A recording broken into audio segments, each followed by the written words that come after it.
Hello friends, welcome to my channel, and this part is actually continuation video of induction of labor.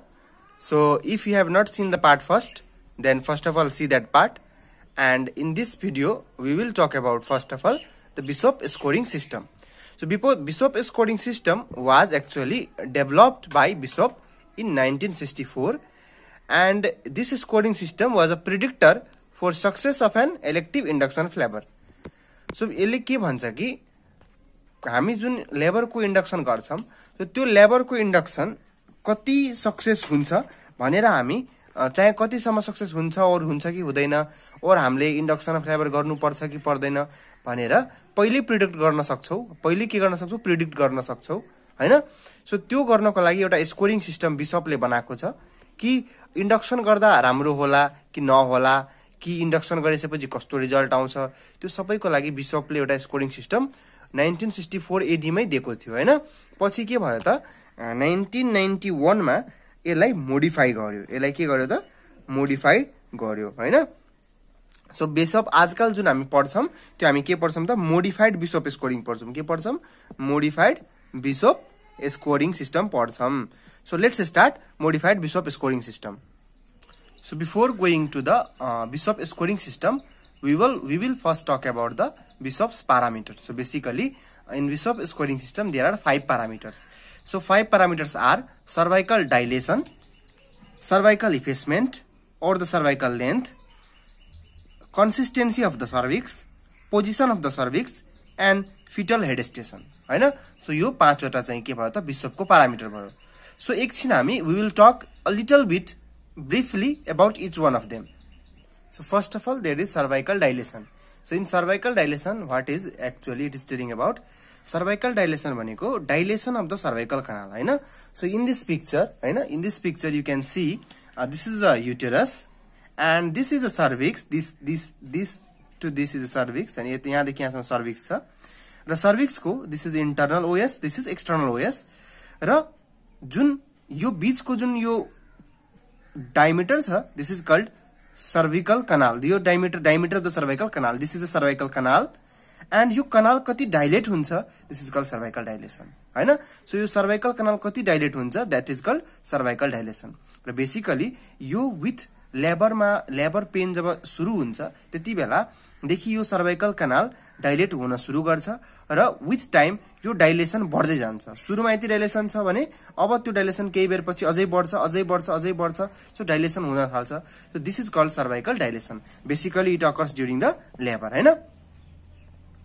So in this figure you can see this is the cervix and it's dilated, हैन? यो फिगरमा हेर्नु त cervix अहिले dilate भएको छैन, यो बीचकमा चाहिँ कनाल हो, हैन? यो पिक्चरमा हेर्नु सर्विक्सको कनाल जुन छ यो कनाल यो पहिला भन्दा अलि बढी डाइलेटेड छ, यहाँ हेर्नुस् अलि बढी डाइलेटेड छ र यहाँ हेर्नुस् अलि धेरै नै डाइलेटेड छ। This is called cervical dilation. Cervical dilation भनेको त्यो कनालको डायमिटर बढ्नु है। So now we will talk about the second parameter, that is cervical effacement. So cervical effacement भनेको के हो? It is actually thinning of the cervical length. हेर त यो के हो त? यो सर्विक्स हो भने यति सर्विक्स छ भने this is cervical length, this is cervical length र विथ टाइम यो लेन्थ पनि के हुन्छ? छोटो छोटो हुँदै जान्छ। के हुँदै जान्छ? लेन्थ सानो सानो हुँदै जान्छ र यो लेन्थ सानो हुनु भनेको सर्वाइकल लेन्थ कम हुनु, that is called thinning of the cervical length. र थिनिङ अफ सर्वाइकल लेन्थ हुनु भनेकै के हो? सर्वाइकल इफेसमेन्ट हो, हैन? यो पिक्चरमा हेर्नुस्, यो पिक्चरमा सुरुमा सर्वाइकल लेन्थ हेर्नु त, यहाँ यति छ सर्वाइकल लेन्थ, हैन? यति छ सर्वाइकल लेन्थ, यति र यति सर्वाइकल लेन्थ छ। यो पिक्चरमा हेर्नुस्, यो लेन्थ भन्दा यो लेन्थ कम छ, यो लेन्थ के छ? कम छ। यहाँ लेन्थ अझै कम छ र यहाँ लेन्थ धेरै नै कम छ, सर्वाइकल लेन्थ धेरै कम छ, हैन? सो त्यही हो कि सर्वाइकल लेन्थ कम हुँदै सुरुमा सर्वाइकल लेन्थ मानौ कि 4 cm भन्दा बढी छ भने अब सर्वाइकल लेन्थ 2 cm होला। अब सर्वाइकल लेन्थ हेर्नु त यहाँ 1 cm को मात्रै लेन्थ छ र यहाँ चाहिँ लेस देन 1 cm नै छ सर्वाइकल लेन्थ, हैन? सो सर्वाइकल लेन्थ कति छ त्यसैलाई के भन्छ त? इफेसमेन्ट, हैन? सो सर्वाइकल लेन्थ कम हुनु दैट इज इफेसमेन्ट. सो यो पिक्चरमा मैले त्यही भने सर्वाइकल यो इफेसमेन्ट यो जुन लेन्थ छ यो कम हुँदै जान्छ and this is called cervical effacement. So cervical effacement भनेको thinning of the cervical length, हैन? यो सर्वाइकल लेन्थ कम हुनु. इनिशियली नर्मली के हुन्छ? यो cervical length greater than 4 cm हुन्छ. कति हुन्छ त? ग्रेटर देन 4 cm हुन्छ र विथ लेबर यो लेन्थ कम हुँदै जान्छ. अब चाहिँ अर्को पोइन्ट छ, अर्को प्यारामिटर छ consistency of cervix. So consistency of cervix भनेको के बुझ्नु पर्यो कि यो सर्भिक्स जुन छ यसलाई हामीले टच गर्दाखेरि यो कस्तो छ, कस्तो लाग्छ हामीलाई, हार्ड धेरै लाग्छ कि सफ्ट धेरै लाग्छ कि फर्म टाइपको मात्रै लाग्छ कि, that is called consistency of cervix. छुँदाखेरि कस्तो फिल हुन्छ हैन। सो के दिमाग लगाउनु, cervix is like a mango, cervix is like a mango. So जब म्याङ्गो इनिसियल अवस्थामा जब राइपेन भएको हुँदैन म्याङ्गो कस्तो हुन्छ, फर्म हुन्छ, हार्ड हुन्छ। तर जब राइप हुन थाल्छ म्याङ्गो मिडियम, अब पहिला धेरै हार्ड थियो अब कम कम हार्ड हुन थाल्यो, पछि त राइप भइसकेपछि सफ्टै हुन्छ। त्यही हो कि सुरुमा के छ त सर्भिक्सलाई टच गर्दाखेरि सुरु इनिसियली के हुन्छ त सर्भिक्सहरू पनि लेबर पेनको स्टार्टिङतिर सर्भिक्स फर्मै हुन्छ। तर जब लेबर पेन हुँदै जान्छ, लेबर पेन बढ्दै जान्छ, सर्भाइकल ऱ्यापनिङ पनि सुरु हुन्छ र सर्भिक्स चाहिँ के हुन्छ अब सफ्ट हुने थाल्छ र सर्भिक्स सफ्ट भयो भने के हुन्छ त त्यहाँ भेजनल डेलिभरी हुन त्यहाँ सजिलो हुन्छ हैन। सो त्यही हो कि सर्भिक्सको टच गर्दाखेरि कस्तो छ, सफ्ट छ, हार्ड छ, फर्म छ, त्यसैलाई हामी के भन्छौँ कन्सिस्टेन्सी अफ सर्भिक्स हैन। जति सफ्ट भयो भने त्यति इजिली फिटस के हुन सक्छ त एक्सपेल आउट हुन सक्छ, डेलिभरी हुन सजिलो हुन्छ।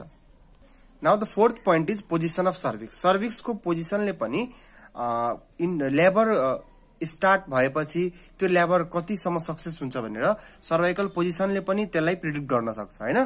सो के भनौँ कि हामी let suppose she is a female and is her womb हैन। अब त्यो उममा के छ त सुरुमा यो पिक्चर, यो तीनटै पिक्चर सर्भिक्सकै हो, यो पनि cervix, this is all cervix, this is all cervix. तर यो तीनटा पिक्चर तीनवटा टाइमको छ। यो के देखाइरहेछ कि इनिसियली जुन सर्भिक्स हुन्छ त्यो मदरको पोस्टेरियर साइडतिर हुन्छ। हेर्नु त यो मदरको पोस्टेरियर भयो, यो मदरको एन्टेरियर साइड भयो हैन। So initially cervix posterior side हुन्छ, तर विथ टाइम सर्भिक्स अगाडि यतातिर एन्टेरियरली अब अलि एन्टेरियरतिर आउन थाल्यो। सो यो सर्भिक्स सुरुमा पोस्टेरियरतिर छ, पछि सर्भिक्स चाहिँ कहाँ हुन्छ त मिड लाइनतिर, नराम्ररी पोस्टेरियरतिर छ, नराम्ररी एन्टेरियर, सो मिड लाइनतिर हुन सक्छ र एकदम पछि के हुन सक्छ जब एकदम फेभरेबल कन्डिसन सुरु भइसक्यो त्यति बेला सर्भिक्स एन्टेरियर पोजिसनमा आइपुग्छ र एन्टेरियर जति एन्टेरियर आयो सर्भिक्स त्यति के हुन्छ त भेजेना पनि यता एन्टेरियरतिर आउन थाल्छ अनि त्यति सजिलो हुन्छ डेलिभरी गर्न हैन। So anterior position is a favourable position for the delivery है। सो एन्टेरियर पोजिसन अफ जुन हुन्छ त्यसलाई हामी बडी स्कोरिङ दिन्छौँ विश्व स्कोरमा, किनभने त्यो एन्टेरियर पोजिसन अफ सर्भिक्सको छ भने त्यसले चाहिँ एकदम सजिलो हुन्छ डेलिभरी गराउन। किनभने पोस्टेरियर पोजिसन छ भने बच्चा यहाँबाट आउँछ अब बल्ल यतातिर जान्छ हैन। मिड लाइनमा छ भने ल अब अलि पहिला अलि सजिलो भयो त, एन्टेरियर हो भने धेरै सजिलो भयो नि त, यहाँबाट यहाँ ओपनिङ छ भने यहाँबाट यहाँ जान त धेरै सजिलो भयो नि त, यो भयो हैन। त्यो त्यही भएर पोजिसन अफ सर्भिक्सले पनि चाहिँ डिटरमाइन गर्छ हैन। सो एन्टेरियर पोजिसन अफ सर्भिक्समा चाहिँ राम्रो चाहिँ डेलिभरी हुने चान्स हुन्छ है, प्रब्लम चाहिँ कम हुन्छ धेरै। र त्यही कारण हो कि एन्टेरियर पोजिसनलाई सबभन्दा बढी स्कोरिङ दिएको हुन्छ विश्व स्कोरमा। And the last parameter is head station. So head station भनेको के हो कि it indicates that how far हैन down the baby's head has descended into pelvis. Actually हामीलाई के थाहा छ कि जुन लेबर हुन्छ, लेबरको बेला के हुन्छ त फिटसको जुन फिटस हुन्छ त्यो के भइरहेको हुन्छ त, जस्तो यो पिक्चरमा हेरौँ त यो फिटस के भइरहेछ त, foetus is descending down into the maternal pelvis हैन। सो मेटर्नल पेल्भिसबाट फिटस के छ तल तलतिर आउन खोजिरहेछ हैन। The foetus is descending down into the maternal pelvis and now foetus कुन पोजिसनमा आइपुग्यो, फिटसको हेड हैन कहाँसम्म फिटस डिसेन्ड भइसकेछ त्यसलाई इन्डिकेट गर्नको लागि हामीले एउटा स्टेसन बनाउँछौँ। That station is called fetal station हैन। So fetal station is basically it indicates how far down the baby's head has descended into the pelvis. पेल्भिसमा कति तल बेबीको हेड डिसेन्ड भइसकेछ त, that is fetal station, that is फिटलको head station हैन। So यसरी हामीले के भन्छौँ कि जस्तो यो पिक्चरमा यो पेल्भिस छ हैन, यो प्युबिस सिम्फाइसिसको बोन छ। सो प्युबिस सिम्फाइसिसको बोनको अप्पर पोइन्टतिर हैन यदि जहाँ प्युबिक क्रेस्ट हुन्छ त्यो लेभललाई हामी -5 स्टेसन भन्छौँ। त्यसै गरी तलतिर आउँदाखेरि जुन ठाउँमा के छ त स्टियल स्पाइन छ त्यो ठाउँलाई 0 स्टेसन भन्छौँ र त्यहाँ पछि स्टेसन +1 +2 प्लस हुँदै जान्छ हैन। सो बेबीको हेड अब जस्तो जुन मानौ कि जति तल आइसक्यो बेबीको हेड त्यति स्कोरिङ राम्रो हुन्छ। जस्तो बेबीको हेड यदि -5 तिरै छ भने अहिले स्कोरिङ धेरै राम्रो भन्न मिल्दैन कि अहिले धेरै माथि नै छ, पेल्भिसमा धेरै तल आएको छैन बेबी हैन, र पेल्भिसमा धेरै तल आएको छैन भने अहिले लेबर हुन चाहिँ अलि टाइम लाग्छ हैन, अहिले इन्डक्सन गर्नको लागि अलि गाह्रो हुन सक्छ। तर बेबीको हेड तल आइसकेछ भने अब डेलिभरी एकदम सजिलो हुन सक्छ, छिटो भन्दा छिटो हुन सक्छ हैन। त्यही भएर चाहिँ फिटल हेड स्टेसनको इन्गेजमेन्ट कहाँसम्म भएको छ त्यसले पनि बिशप स्कोरमा फरक पार्छ हैन। र त्यो बिशप स्कोरमा फरक पार्यो भने त लेबरको इन्डक्सन गर्ने कि नगर्ने त्यसमा पनि हामीले फरक पार्न सक्छ।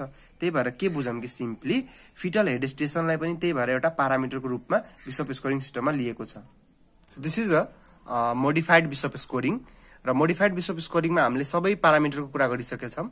सो यो बाहिरतिर स्कोर छ। So score 0, score 1, score 2, score 3 र यो प्यारामिटर्स छ। सो सपोज कि सर्वाइकल डाइलेसन अहिले के छ त, मानौ कि सर्भिक्स अहिले डाइलेटेड छैन, क्लोज छ भने त्यसलाई स्कोर 0 दिने। 1 to 2 cm डाइलेटेड छ भने सर्भिक्स त्यसलाई हामी 1 दिने स्कोर। 3 to 4 cm डाइलेटेड छ भने 2 स्कोर दिने। र 5 भन्दा बढी डाइलेटेड 5 cm भन्दा बढी नै डाइलेटेड छ सर्भिक्स भने त्यसलाई +3 सेन्टिमिटर दिने, +3 स्कोर दिने। अर्को सर्वाइकल लेन्थ। सर्वाइकल लेन्थ भनेको केही पनि हैन, सर्वाइकल इफेसमेन्ट हो सिम्पली। हामीले अघि नै सर्वाइकल लेन्थको कुरा गर्यौं। सो जति धेरै लेन्थ छ भनेको त्यति धेरै इफेस्ट भएको छैन अहिले हैन। पहिलाको स्कोरिङ सिस्टम जुन मोडिफाइड थिएन नि त्यसमा चाहिँ के थियो कि सर्वाइकल इफेसमेन्ट थियो हैन। तर मोडिफाइडले के गर्यो, इफेसमेन्टलाई सजिलो पार्न पर्सेन्टमा अलिक झ्याउ हुन सक्छ, गाह्रो हुन सक्छ बुझ्न। त्यही भएर सर्वाइकल लेन्थ भन्यो। त्यो सर्वाइकल लेन्थ के भयो त, 4 cm भन्दा बढी छ भने त्यसलाई 0 स्कोर दिने।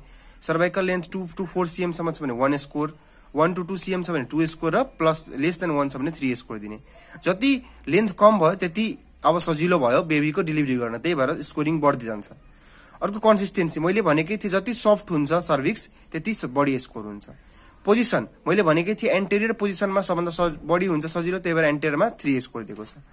अर्को अब हेड स्टेसन। र मैले भनेकै थिएँ कि जति हेड तल तल आयो हैन, जति तल तल हेड आइसक्यो पेल्भिसमा त्यति चाहिँ अब प्लसतिर जान खोज्छ। र प्लसतिर गयो भने त्यो सजिलो हुन्छ अब डेलिभरी गर्न, र बिशप स्कोर पनि त्यसको लागि धेरै हुन्छ। सो टोटल स्कोर यदि 6 भन्दा बढी हुन्छ भने त्यो चाहिँ अब फेभरेबल कन्डिसन भयो, हामी इन्डक्सन गर्न सक्छौं। So if the score is greater than or equal to 6, then this is a favorable condition, and in this condition the induction of labor can be done. So before going to the methods of induction of labor, we should know following terminology first हैन। So हामीले पहिला के बुझ्नु पर्यो कि cervical राइपनिङ भनेको के हो। So सर्वाइकल राइपनिङ भनेको सिम्पली जुन सर्भिक्सको जुन कन्सिस्टेन्सी हुन्छ, जुन नर्मली जुन फर्मबाट सफ्ट हुँदै जान्छ, सो त्यो कन्सिस्टेन्सी कम हुनु, सफ्ट हुनु भनेकै के हो त सर्वाइकल राइपनिङ हो हैन। मैले भनेकै थिएँ cervix is like a mango हैन। र म्याङ्गो पाक्छ कति बेला, जति बेला त्यो सफ्ट पाकेपछि म्याङ्गो हामीले हेरेकै छु त्यो के हुन्छ, सफ्ट हुन्छ हैन। So softening of the cervix is called cervical ripening, simply बुझ्नु पर्दा। तर यो सर्वाइकल राइपनिङ हुनुमा के हुन्छ त, त्यहाँ सिरिज अफ कम्प्लेक्स बायोकेमिकल चेन्जेसहरु हुन्छ हैन। So cervical ripening is a series of biochemical changes हैन। त्यहाँ यति सजिलो छैन राइपनिङ हुनु, किनभने त्यो सर्भिक्स पाक्नु भनेको त्यति सजिलो पनि छैन हैन।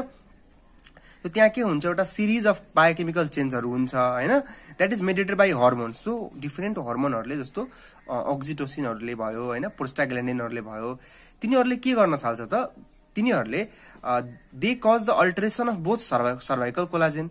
जुन अक्सिटोसिन भयो, जुन प्रोस्टाग्ल्यान्डिन्सहरु भयो, त्यो अक्सिटोसिन त्यो प्रोस्टाग्ल्यान्डिनहरुले के गर्छ त, ड्युरिङ द लेबर हैन, or during the induction of labor, what they will do, they will cause actually cervical collagen and ground substance of the cervix alteration. So cervix मा भएको कोलाजेन र cervix मा भएको ground substance को त्यसले के गर्छ त, substance को alteration गरिदिन्छ। if the cervical collagen is altered हैन, उनीहरुले के गर्छ त, cervical collagenहरुलाई डिजोल्भ गरिदिन्छ, cervical collagenलाई ड्यामेज भन्दा नि डिजोल्भ गर्छ हैन। सो त्यो कारणहरुवश के हुन्छ त, cervix ultimately become soft and pliable, cervix soft हुन्छ र सफ्ट सर्भिक्सबाट के हुन्छ त, अब डेलिभरी हुन सजिलो हुन्छ। सो त्यही भएर cervical ripening is a most important thing कि डेलिभरी होस् हैन। डेलिभरी हुनको लागि cervical ripening is a most important event that should happen हैन। सो डेलिभरी जुन इन्डक्सनबाट होस्, चाहे नर्मल स्पोन्टेनियस डेलिभरी होस् हैन, जुन पनि मेथडमा स्पोन्टेनियस आपसे आप लेबर हुने, चाहे इन्डक्सन मेथड जुन पनिमा के हुन्छ त, सर्वाइकल राइपनिङ जुन हुन्छ that is a important event. यो राइपनिङ नभइकन डेलिभरी हुन चाहिँ धेरै गाह्रो छ हैन। सो राइपनिङ किन हुन्छ, due to the chemical changes mediated by hormones हैन। हर्मोन भनेको के हुन सक्छ, अक्सिटोसिन, प्रोस्टाग्ल्यान्डिनहरुले गर्न सक्छ। अब चाहिँ लेबर चाहिँ इन्ड्युस गराउने मेथड्सहरु के हुन सक्छ। So So the methods of induction of labor can be medical methods, that is induction of labor by giving medicines हैन, medicines हरु दिएर induction गरायो भने that is called medical induction of labor हैन, or by surgical methods, कुनै surgical methods हरु use गरेर हामी जुन labor को induce गराउँछौं that is called surgical methods of induction हैन, र or medical and surgical combinedly can be used to for induction of labor हैन. So यो तीनटा मेथड छ. So we will study each induction of each method one by one. So for medical method of induction मा चाहिँ जुन drugs हरु use हुन्छ, those drugs are prostaglandin, oxytocin and mifepristone. So prostaglandin can be PGE2, PGE1 र PGF2 alpha हैन. So each जुन हरेक prostaglandin को आफ्नो आफ्नो काम छ, जस्तो E1 लाई misoprostol भन्छ हैन. So सबै prostaglandin को आफ्नो आफ्नो तरिकाको एउटा स्पेसिफिक जोन छ जहाँ चाहिँ त्यसले राम्रो काम गर्छ, कसैले सर्भिक्समा राम्रो काम गर्छ, कसैले मायोमेट्रियममा राम्रो काम गर्छ. So let's see कि यो each prostaglandin को काम कस्तो कस्तो छ त. So there are two prostaglandins shown here हैन. यो फिगरमा हामीले दुईटा prostaglandin हेर्न सक्छौं. So there are PGE2 and PGF2. के बुझौं कि what are the common feature between those both prostaglandin, that this both can cause the myometrial contraction, र myometrial contraction गर्नु भनेको that is uterine contraction.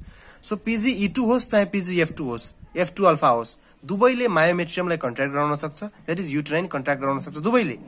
तर स्पेशली PGE2 जुन छ त्यसले राम्रो काम गर्छ के को लागि, सर्भिक्समा राम्रो काम गर्छ, र specially used for cervical ripening. So cervical ripening property जुन छ त्यो धेरै कोमा छ त PGE2 मा छ. तर मायोमेट्रियममा मात्रै राम्रो काम गर्ने प्रोपर्टी फेरि जस्तो मायोमेट्रियल कन्ट्राक्सन राम्ररी गराउने तर सर्वाइकल राइपेनिङ त्यस्तो राम्रो नगराउने काम कसको छ त PGF2 अल्फा को. सो PGF2 अल्फा स्पेशली मायोमेट्रियममा राम्रो काम गर्छ, तर PGF2E2 भनेको स्पेशली सर्वाइकल राइपेनिङमा काम गर्छ, तर दुवैले मायोमेट्रियल कन्ट्राक्सन गराउन चाहिँ सक्छ हैन. सो यिनीहरुले के गर्छ त, बेसिकली यो ड्रगहरु हामीले दिए भने, प्रोस्टाग्ल्यान्डिन दिए भने यिनीहरुले के गर्छ त सर्वाइकल राइपेनिङ पनि गराउँछ र मायोमेट्रियल कन्ट्राक्सन गराउँछ. सो यसरी मायोमेट्रियम यो युटेरस छ भने यहाँ मायोमेट्रियमलाई कन्ट्र्याक्ट गराएर यहाँ सर्वाइकल राइपेनिङ गरेर के गर्न सक्छ त डेलिभरी गराउन सक्छ. त्यही भएर यो प्रोस्टाग्ल्यान्डिनहरु के गर्छ त इन्डक्सन अफ लेबरमा युज चाहिँ हुन्छ. सो PGE1 जुन छ योसँग PGFE2 को पनि प्रोपर्टी छ, PGF2 अल्फा को पनि प्रोपर्टी छ. सो PGE1 भनेको मिजोप्रोस्टोल. सो मिजोप्रोस्टोल सँग यस्तो प्रोपर्टी छ एज अ बोथ प्रोपर्टी, जस्तो PG जस्तो E2 ले राम्रो सर्वाइकल राइपनिङ गर्थ्यो, F2 ले मायोमेट्रियल कन्ट्राक्सन राम्रो गर्थ्यो, तर PGE1 ले के याद राख्नुस् यसले राम्रो राइपेनिङ पनि गर्छ, राम्रो कन्ट्राक्सन पनि गराउँछ हैन. सो यससँग दुवै प्रोपर्टी छ, PGE2 को र PGF2 अल्फा को दुवै प्रोपर्टी यो एक्लै मान्छेसँग छ. यो बाहुबली हो हैन. यसले के गर्न सक्छ त राइपेन पनि PGE2 ले गरे जस्तै राइपेन गर्न सक्छ र कन्ट्राक्सन पनि F2 अल्फा ले गरे जस्तै गर्न सक्छ. सो द बेस्ट ड्रग जुन छ प्रोस्टाग्ल्यान्डिन त्यो भनेको मिजोप्रोस्टोल हो हैन, किनभने यसले चाहिँ राइपेनिङ र कन्ट्राक्सन दुवै इफेक्टिभली गर्न सक्छ हैन. त्यही भएर E2 र F2 अल्फा दुवै छोटा छोटै दिनु भन्दा राम्रो त हामीले कुनै एउटा यस्तो ड्रग दियौ जसले चाहिँ दुवैको काम गर्यो हैन. So misoprostol is a best drug among all this prostaglandin. अब चाहिँ के भन्छ कि कसरी प्रोस्टाग्ल्यान्डिनहरुले सर्वाइकल राइपेनिङ गराउँछ त. के बुझ्नुस् कि यो जुन सर्भिक्स हुन्छ हैन, सर्भिक्स जुन छ यहाँ जुन यसरी सर्भिक्स जुन छ यसरी जुन सर्भिक्स छ, सर्भिक्समा पनि के हुन्छ त कोलाजेनहरु हुन्छ. यो कोलाजेनै हो कि यसको फर्मनेस यहाँ प्रेजेन्ट छ, सर्भिक्स फर्म छ किनकि योसँग कोलाजेन छ. तर प्रोस्टाग्ल्यान्डिनसँग के प्रोपर्टी छ त, प्रोस्टाग्ल्यान्डिन हैव द कोलाजेनोलाइटिक प्रोपर्टी. के प्रोपर्टी त कोलाजेनोलाइटिक भनेको कोलाजेन ड्यामेज गरिदिने प्रोपर्टी छ सँग. सो प्रोस्टाग्ल्यान्डिनले के गर्छ यहाँको कोलाजेनहरुले ड्यामेज गरिदिन्छ. सो कोलाजेन ड्यामेज गर्यो भने के हुन्छ त सर्भिक्स सफ्ट भइदिन्छ.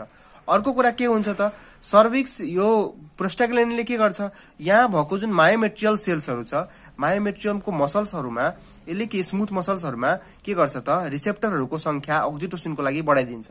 त्यही भएर अक्सिटोसिनको लागि सेन्सिटिभिटी मायोमेट्रियमको लागि बढ्छ. त्यही भएर पहिला जति अक्सिटोसिनले काम गर्थ्यो मायोमेट्रियममा कन्ट्राक्सन गराउन, अब त्यो भन्दा थोरै अक्सिटोसिनले पनि मायोमेट्रियल कन्ट्राक्सन गराउन सक्छ. किनभने रिसेप्टरको संख्या यसले बढाइदिन्छ हैन. सो यसले के गर्छ त यो जुन मायोमेट्रियमको स्मूथ मसल छ भने मायोमेट्रियमको स्मूथ मसलहरुमा रिसेप्टरको अक्सिटोसिनको लागि जुन रिसेप्टर हुन्छ त्यो रिसेप्टरको नम्बर के गर्छ त यो यसले पनि यो रिसेप्टर भयो, के भयो त रिसेप्टर भयो, रिसेप्टर. सो यो रिसेप्टर के को लागि भयो रिसेप्टर इज फर ऑक्सिटोसिन हैन ऑक्सिटोसिन को लागि भयो सो ऑक्सिटोसिन को लागि रिसेप्टरले बढाइदिन्छ स्मूथ मसलमा मायोमेट्रियमको स्मूथ मसलमा त्यही भएर अब थोरै पनि ऑक्सिटोसिनले के गर्छ त इन्टेन्स युट्राइन कन्ट्राक्सन गराउन सक्छ त्यही भएर हामीले के भन्यौ कि ऑक्सिटोसिनको लागि सेन्सिटिभिटी बढाइदियो कसले त प्रोस्टाग्ल्यान्डिनले यही कारणहरु हो कि प्रोस्टाग्ल्यान्डिनले युट्राइन कन्ट्राक्सन पनि गराउँछ र अर्को कुरा सर्वाइकल र्यापनिङ पनि गराउँछ अब चाहिँ डोजहरुको कुरा गर्नु पर्दा PGE2 जुन छ त्यो डाइनोप्रोस्टोन को फर्ममा पाउँछ जसको चाहिँ 0.5 mg यो चाहिँ 0.5 सो 0.5 mg जेलको रूपमा हामी सर्भिक्समा युज गर्न सक्छौं सर्भिक्सको लोकल एप्लिकेसन गर्न सकिन्छ हैन र यो चाहिँ सर्वाइकल र्यापनिङको लागि गोल्ड स्ट्यान्डर्ड औषधि हो हैन सो सर्वाइकल र्यापनिङ यदि मात्रै चाहिएको छ भने जुन कन्डिसनमा त्यो कन्डिसनमा डाइनोप्रोस्टोनको जेल युज गर्दा एकदम राम्रो हुन्छ अर्को मिजोप्रोस्टोलको कुरा गर्नु पर्दा जहाँ चाहिँ सर्वाइकल र्यापनिङ र अर्को युट्राइन कन्ट्राक्सन दुवै चाहिएको छ जस्तो इन्डक्सनमा चाहिँ मिजोप्रोस्टोलको एकदम धेरै रोल छ किनभने यहाँ इन्डक्सन बेला दुवै चाहिएको हुन्छ र्यापनिङ पनि चाहिन्छ र कन्ट्राक्सन पनि चाहिन्छ र त्यो कन्डिसनमा 25 माइक्रोग्राम भेजाइनामा हाल्ने र औषधि ट्याब्लेट हैन र हरेक 4 आवरमा एउटा ट्याब्लेट बढाउँदै जाने सो टोटल 6 to 8 डोज दिएपछि अल्टिमेटली के हुन्छ त यसले इन्डक्सन चाहिँ गराइदिन्छ सो कुनै पनि राम्रो कुरा साइड इफेक्ट को बिना हुँदैन सो त्यही भएर यो डोजहरु यो जुन ड्रगहरु छ मिजोप्रोस्टोल जुन पनि प्रोस्टाग्ल्यान्डिन छ सबैको केही साइड इफेक्ट हुन सक्छ सो साइड इफेक्ट के छ त युट्राइन रप्चर सो यदि इन्टेन्स भिगरस कन्ट्राक्सन और स्कार यदि कुनै युट्रसमा पहिलेदेखि छ भने इन्टेन्स भिगरस कन्ट्राक्सनले के गर्दिन सक्छ त युट्राइन रप्चर गर्दिन सक्छ हैन अर्को कुरा मेकोनियम प्यासेज जुन फिटस हुन्छ फिटसले आफ्नो जुन स्टूल हुन्छ त्यो प्यासेज गर्छ त्यसलाई मेकोनियम भन्छ सो त्यो मेकोनियम प्यासेज गरे भने त्यो फिटसले के गर्छ त्यो मेकोनियम फेरि खान सक्छ र फिटल त्यतिबेला डेथ हुन सक्छ हैन सो त्यो मेकोनियम प्यासेज पनि यसले गराइदिन सक्छ हैन अर्को कुरा ट्याकिसिस्टोल मदरको सिस्टोलिक बीपी के गर्न सक्छ त इन्क्रिज हुन सक्छ त्यसलाई भन्छ ट्याकिसिस्टोल र यो प्रोस्टाग्ल्यान्डिनहरु चाहिँ त्यही भएर यदि पहिला कुनै सिजेरियन सेक्सनको बर्थ भएको छ भने त्यतिबेला चाहिँ नगर्ने त्यतिबेला यो गरे भने के हुन सक्छ युट्राइन रप्चर हुन सक्छ so another drug is oxytocin so oxytocin जुन सिन्टोसिन भनेर जुन मार्केटमा अवेलेबल छ हैन so oxytocin is also one of the drug that can be used as a के त इन्डक्सन अफ लेबर तर बेसिकली ऑक्सिटोसिनलाई इन्डक्सन अफ लेबरमा त्यस्तो राम्रो ड्रग चाहिँ मानिदैन किन मानिदैन किनभने ऑक्सिटोसिन भनेको चाहिँ कस्तो कुरा हो कि यसले चाहिँ सर्वाइकल र्यापनिङ राम्रो चाहिँ गराउँदैन सो के लेखियो कि effective for induction only if the cervix is ripen so यसलाई इन्डक्सनको रूपमा लेबरको स्टार्टिङ गराउने रूपमा इन्डक्सन भनेको त स्टार्टिङ सो लेबर स्टार्ट गराउनमा यसको राम्रो रोल त्यस्तो राम्रो रोल छैन किनभने यसले सर्वाइकल र्यापनिङ राम्रो गराउँदैन हैन यो चाहिँ एक्चुअली हो के ऑक्सिटोसिन त oxytocin is a endogenous uterotonic that stimulate the uterine contraction यसले के हो त यो बडीमा पनि प्रोड्युस हुन्छ आर्टिफिशियली पनि दिन सकिन्छ त्यही भएर इन्डोजिनस भनेको किनकि बडीमा पनि प्रोड्युस हुन्छ सो इन्डोजिनस युटेरोटोनिक भनेको युट्राइन टोन बढाएर युट्राइन कन्ट्राक्सन गराउँछ र ऑक्सिटोसिनको रिसेप्टर के भन्छ त सर्भिक्समा कम हुन्छ रिसेप्टर तर यता फन्डसतिर रिसेप्टरहरु बढी पाइन्छ यता फन्डसतिर रिसेप्टरहरु बढी पाइन्छ सो फन्डसमा बढी पाइन्छ भने यसले युट्राइन कन्ट्राक्सन राम्रो गराउँछ तर यसले के गर्छ त राइपनिङ राम्रो चाहिँ गराउँदैन चुकी यसले राइपनिङ राम्रो गराउँदैन त्यही भएर यसलाई चाहिँ इन्डक्सनको लागि युज गर्न सकिन्छ त्यतिबेला मात्रै यदि राइपनिङ अलरेडी भइसकेछ हैन so if there is already ripen cervix then it can be used for the induction भनेको स्टार्टिङ अफ द लेबर तर if the ripening is not happen हैन राइपनिङ राम्रो भएको छैन चाहे राइपनिङ भएकै छैन भने त्यतिबेला यसलाई युज नगर्ने किनभने यो oxytocin is used better for the augmentation of labour it is used for the augmentation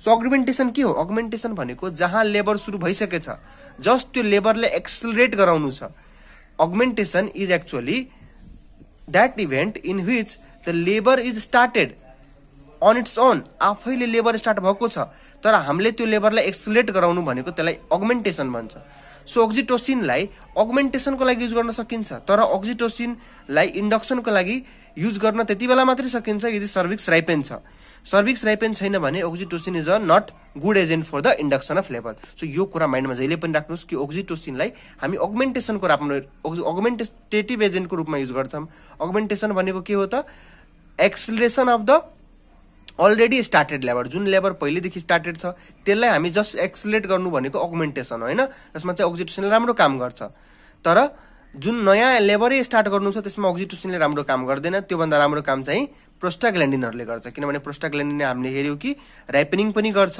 र स्टार्टिङ अफ लेबर हुनको लागि राइपनिङ पनि जरुरी छ र अर्को के जरुरी छ त अर्को चाहिँ कन्ट्राक्सन पनि जरुरी छ। चूँकि यसले कन्ट्राक्सन मात्रै गर्छ, राइपनिङ राम्रो गर्दैन, त्यही भएर it is not good for the induction of labour. बुझ्यो कुरा? So last drug that can be used is mifepristone र मिफेप्रिस्टोन बेसिकली एबोर्सनको लागि युज गरिन्छ। तर मिफेप्रिस्टोनलाई हामीले चाहिँ एज अ इन्डक्टिभ एजेन्टको रूपमा इन्डक्सन अफ लेबरको लागि पनि युज गर्न सक्छौं। So mifepristone is actually progesterone receptor antagonist. के हो त? प्रोजेस्टेरोन रिसेप्टर एन्टागोनिस्ट हो र प्रोजेस्टेरोन रिसेप्टर एन्टागोनिस्ट भएको कारणले यसले के गर्न सक्छ त युट्रसबाट हरेक किसिमको सपोर्टहरू जुन बेबीले चाहिन्छ त्योहरू हटाउँछ। सो त्यो मेकानिजम त यहाँ चाहिँदैन। सिम्पली के बुझौं कि मिफेप्रिस्टोनले पनि के गर्छ त सर्भिक्सलाई ड्याम्पेनिङ गर्छ र अर्को सर्भिक्सको सेन्सिटिभिटी मायोमेट्रियमको जुन मायोमेट्रियमको सेन्सिटिभिटी हुन्छ अक्सिटोसिनको लागि त्यसलाई बढाइदिन्छ। त्यही भएर अब अक्सिटोसिनले धेरै बढी के गर्न सक्छ त युट्राइन कन्ट्राक्सन गराउन सक्छ र अल्टिमेटली लेबर यसले गराइदिन्छ। सो त्यही भएर मिफेप्रिस्टोनको 200 mg भेजेनली डेली युज गर्ने फर 2 days। सो यो यति राम्रो त्यस्तो खासै युज हुने ड्रग हैन एज अ इन्डक्सन अफ लेबरको लागि। The best drug for the induction of labour is misoprostol है। सो दिमागमा त्यही राख्नुस्, बाँकी सबै ड्रग बुझ्नको लागि राम्रो छ तर not for the good use हैन। सर्टेन कन्डिसनहरुमा युज चाहिँ गर्न सकिन्छ अरु ड्रगहरु पनि।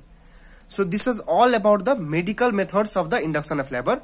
So in next video I will be talking about the surgical methods, and thank you for watching my channel. Thank you.